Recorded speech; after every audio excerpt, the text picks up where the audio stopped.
వీరయ్య చౌదరి గారి యొక్క హత్య జీర్ణించుకోలేకపోతున్నాం. నిన్న నేను ఢిల్లీలో ఉన్నప్పుడు ఈ వార్త నాకు తెలిసింది. వెంటనే ఎస్పీతో మాట్లాడాను. నిన్నటి నుంచి దీనిపైన అన్ని విధాలుగా అన్వేషిస్తున్నాం, ఇన్వెస్టిగేషన్ చేస్తున్నాం.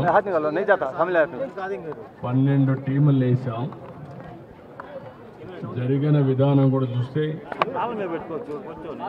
చాలా కరుడు కట్టినటువంటి నేరస్తులు కూడా చేయని విధంగా ఈ హత్య చేసే పరిస్థితికి వచ్చారు.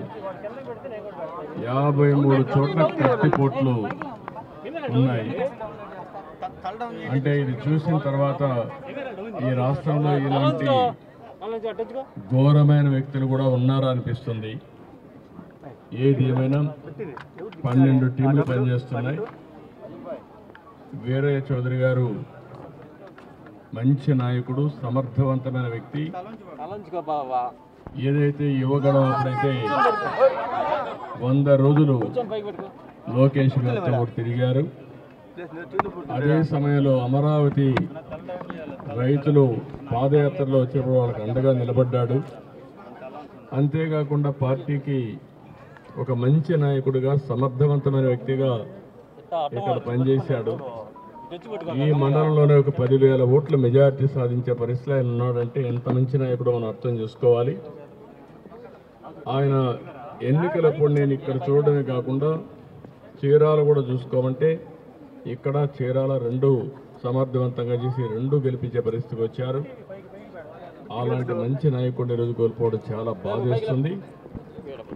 అదే సమయంలో తెలుగుదేశం ప్రభుత్వంలో ఇలాంటి ఘోరాలు జరగడం చాలా జీర్ణించుకోలేకపోతున్నా.